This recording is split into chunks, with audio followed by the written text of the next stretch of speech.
Və sonra deyik ki, Elhamdülillahi Rabbil aləmin. Həmd olsun aləmlərin Rəbbi olan Allaha. Baxın, Elhamdülillah. Həmd, burada Allaha çoxlu həmd etməklə başlayır. Həmd ifadəsi, yəni Allahın kamil sifətləri və gözəl əməlləri ilə Allahı tərifləmək, Allaha şükr etməkdir.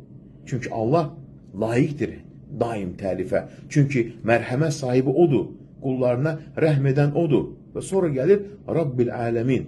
Rəbb sözü, aləmlərin Rəbbi.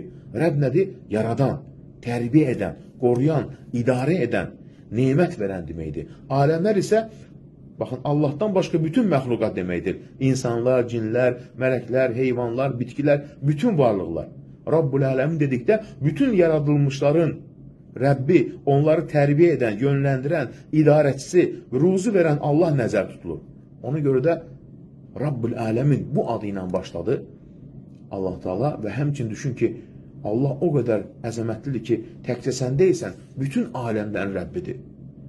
Ona görə deyirlər ki, Rəbb sözü həmçin tərbiyə etmək deməkdir. Qulunu tərbiyə edir. Bunun iki növü var. Allahın yaratdığına olan tərbiyəsi ümumi tərbiyə. Yəni, bu Allahın bütün məxluqatı yaratması, onlara ruzi verməsi, onların həyatlarını davam etməsi üçün lazım olan vasitələri təmin etməsi, dünyavi mənada hidayət etməsi, yəni onlara yaşamaq, düşünmək, müdafiə olunmaq, faydalı olan seçmək, bacarığı verməsidir. Bu rubiyyət bütün məxluqat əhatə edir. Xüsusi rubiyyət, yəni bu isə Allahın öz dostlarını, mömin bəndlərini xüsusi şəkildə tərbiyə etməsidir. Allah onları imana yönəldir, hidayət verir, imanları möhkəmləndirir və onları bu imandan uzaqlaşdıran maneələrdən və çətinlərdən qoruyur. Bu tərbiyənin mahiyyəti hər bir xeyrə yönəlməkdə və hər bir şərdən qorunmaqda olan ilahi bir müvəffəqiyyətdir. Deməli, Rəbbin səni qoruyubsa, deməli, Rəbbin səni bu Rəbb, yəni tərbiyə altına alıb.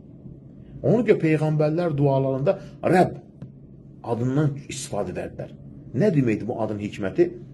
Yəni, ondadır ki, Peyğəmbərlərin duaların çoxunda Rəbbim, Rəbbim, Rəbbim deyə yalvarırlar.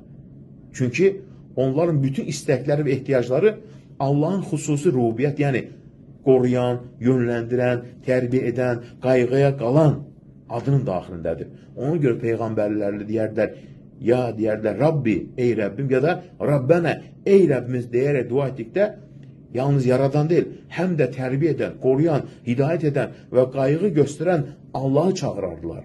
Və duaların ən çox qəbul olunmasına nədir səbəb? Bu adından dua etmək.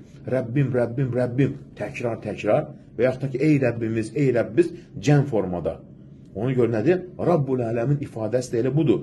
Yaratmaqda və idarə etməkdə təkdir. Bütün nemətlərin mənbəyidir. Heç nəyə ehtiyacı yoxdur. Amma bütün məxluqat hər yönü ilə ona möhtacdır. Bu, onun kamil və bütün varlıqların ona tam ehtiyac içində olduğu nədir? Göstərir. Yəni, Allah Teala Rabbul aləmin olması, onun həm məxluqatını yaratmaq, ruzi vermək, həm də seçilmiş bəndlərini iman və hidayətlə tərbiyə etməklə aid olur bu sifəti.